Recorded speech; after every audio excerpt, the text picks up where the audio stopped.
LCM क्या है? तो एलसीएम जैसे कि हमारे पास दो संख्याएं दी गई हैं, 16 है, 18 है।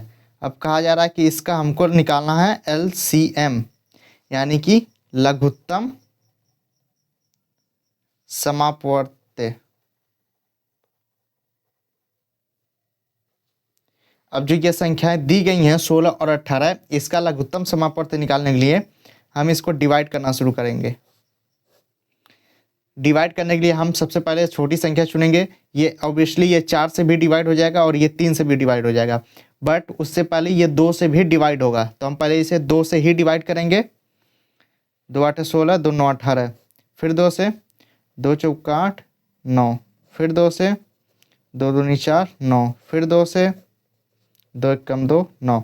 अब इसको हम 3 से डिवाइड करना शुरू करेंगे। ऑब्वियसली ये 9 से भी डिवाइड हो जाएगा, बट हम 3 से ही डिवाइड करेंगे। 3 त्रिक 9, एंड अब ये कट चुका है। अब ले से इज इक्वल्स टू, इन सब का गुणा करेंगे, 2 गुणे 2 गुणे 2 गुणे 2 गुणे 3 गुणे 3। हम इन सब का गुणा कर देंगे, 2 दूनी 4, 4 दूनी 8, 8 दूनी 16, 16 3 48, 48 गुणे 3 24, 2 3 चौका 12 13 14, 144। अब इसका मतलब क्या हुआ? ये जो 144 संख्या ये हमें दी गई है, जो हमारा आंसर आया है, अब इसमें हम 16 से भाग देंगे तो ये पूर्णतया विभाजित हो जाएगा, 18 से भाग देंगे तब भी ये पूर्णतया विभाजित हो जाएगा, और ये सबसे छोटी संख्या है। बड़ी संख्या ऐसी बहुत सारी संख्याएं होंगी जो 16 और 18 दोनों से विभाज्य हो जाएंगी, बट ये सबसे छोटी संख्या है जो 16 और 18 दोनों से पूर्ण रूप से विभाज्य होगा। कैसे? हम इसको प्रूफ के द्वारा समझते हैं। जैसे कि 16 से हम 144 में भाग देंगे पूर्णतया विभाजित करने के लिए, ये 9 बार में चला जाएगा, 9 छक 54, 5 9 5 14, ये पूर्ण रूप से कट गया। अब ये दूसरी संख्या 18 है, इससे भी हम भाग देंगे 144 में, और इससे भी ये पूर्ण रूप से कट जाएगा 8 बार में, 8 8 64, 4 6 8 6 14। ठीक है, तो इसका अगर हम परिभाषा की बात करें लैसा की, तो इसका परिभाषा ये होगा कि वह छोटी से छोटी संख्या जिसमें दी हुई संख्याओं से भाग देने पर पूर्णतया विभाजित हो जाए उसे हम लैसा कहते हैं, यानी कि लघुत्तम समापवर्त्य, एलसीएम। राइट, वह छोटी से छोटी संख्या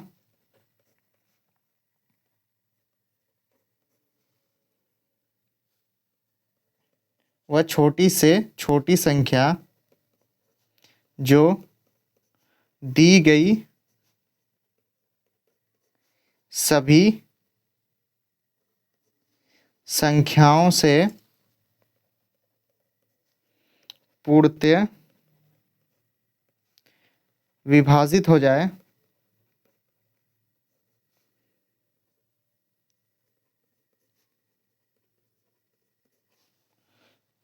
उसे लघुत्तम समापवर्त्य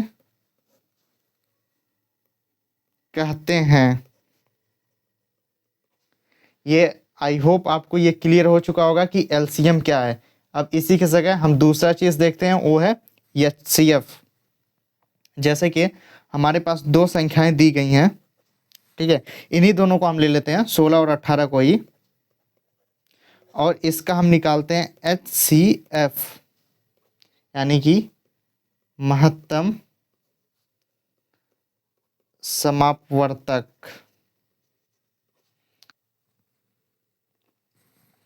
हमारे पास दो संख्याएं दी हुई हैं 16 और 18, इन दोनों को आपस में भाग कराएंगे। एक बार में गया, 2 बचा 16, 2 8 16, कट गया, में से इक्वल्स टू 2। ठीक है, अब देखिए इसमें क्या है, इसमें हमें करना ये होता है कि वह बड़ी से बड़ी संख्या, ध्यान रहे उसमें छोटी से छोटी संख्या थी, इसमें वह बड़ी से बड़ी संख्या हमें ज्ञात करना होता है जो दी गई दोनों संख्याओं को पूर्णतया विभाजित कर सके। अब देखें इसका हम अगर प्रूफ निकालें तो क्या है, जैसे कि दो संख्या है, अब 2 से हम 16 में भाग देंगे, कट जाएगा पूर्ण रूप से। 2 से 18 में भाग देंगे, ये भी कट जाएगा पूर्ण रूप से। लेकिन यहीं अगर हम 2 से बड़ी संख्या लेते हैं, 3 लेते हैं, तो 3 से 18 तो कट जाएगा बट 16 नहीं कटेगा। और कोई और बड़ी संख्या लेते हैं 4, तो 4 से 16 कट जाएगा बट 18 नहीं कटेगा। लेकिन और थोड़ा से छोटी संख्या पे जाते हैं तो 1 हो जाएगा। 1 क्या दोनों को पूर्णतः विभाजित कर देगा, बट क्या वह आंसर है? नहीं है, क्योंकि इसका परिभाषा देखिए क्या है, वह बड़ी से बड़ी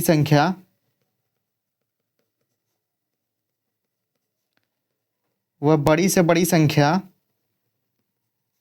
ज्ञात करें जो दी गई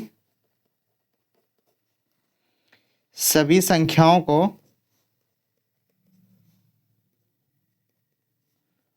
पूर्णतः विभाजित कर सके। आई होप से अब आपको एलसीएम और एचसीएफ दोनों के बारे में समझ में आ गया होगा, ठीक है।